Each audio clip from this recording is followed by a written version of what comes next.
particular slide, what we are trying to highlight is that the level of threats that could impact an organization, particularly at the network level, and they are mostly targeted towards unsecure protocols.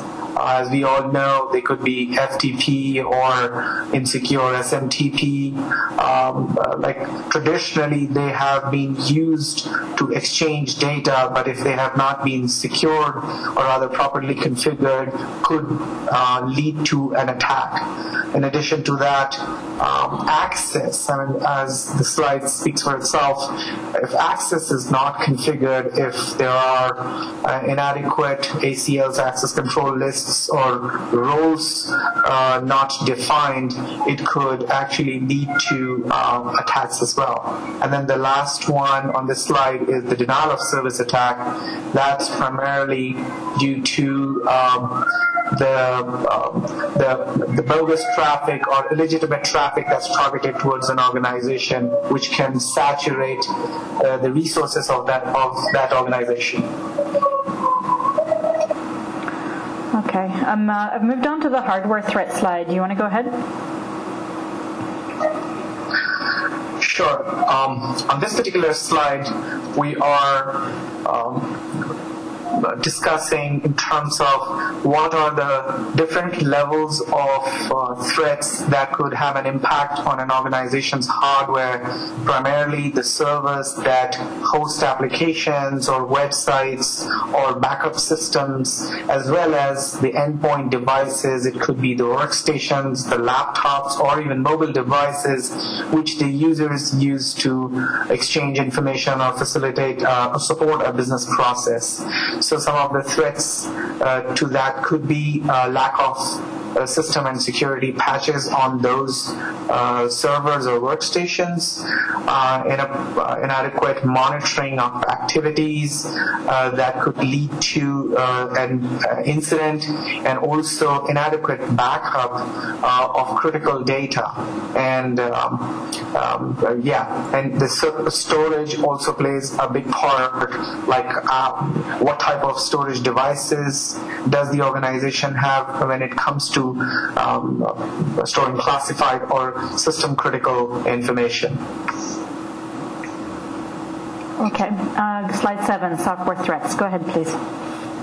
Software threats are primarily around malware attacks, mostly, if I could take a minute to describe any type of a malicious software, very basic form of a malicious software would be a virus. It can be categorized as a malware that can have an adverse impact to functioning of a particular program, an application, or a device. Could be considered as a threat in the category of software threats.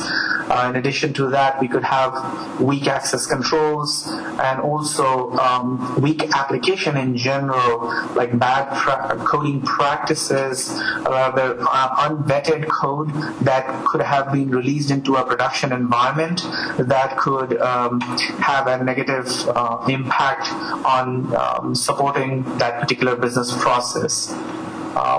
Those are all part of the software threats. Over here, one of the other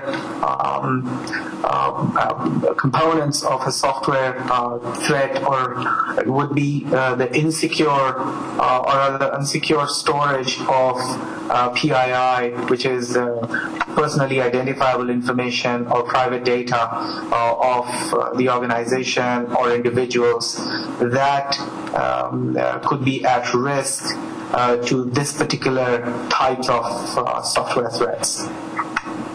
And lastly, human threats. Okay. This is an interesting area that has consistently evolved over the last few years, where earlier we used to see, due to lack of awareness, there was a risk to organizational assets, particularly from an application, workstation, or servers, or even information in general. Like users would be curious to look around and probably be successful in terms of accessing data in an unauthorized manner, but also due to lack of awareness, what we have seen is major category of, or rather a number of users, business users, fail to appropriately classify data, and that leads to downstream problems when it comes to inadequate or improper filing of documents.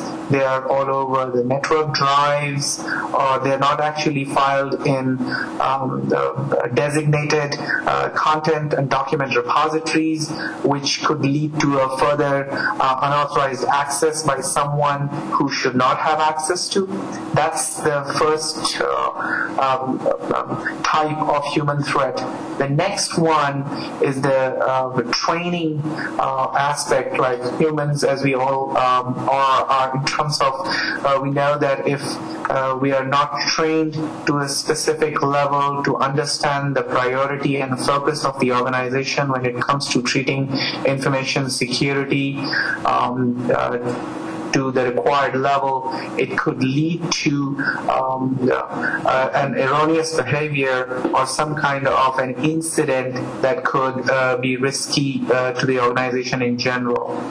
The third one is this spear phishing. I mean, phishing is basically, to explain real quick, is like a targeted, or rather an email in general, which have the objective of sharing, or rather spreading malicious software on the workstation or on the network. But if it is a targeted, or rather a smartly crafted email that is targeting senior level executives or privileged users to extract their credentials over the internet, then that would be categorized as a spear phishing attack. And organization, particularly in the financial domain, must be careful of these type of spear phishing attacks, because we have seen quite a few smartly crafted emails that could look like as if they are coming from a legitimate bank, but they will be actually asking, or they will have an embedded URL or an attachment for the purposes of spreading a malware, or actually capturing the credentials of the recipient to be able to log in into a web portal or an application system that's available inside or even outside the organization.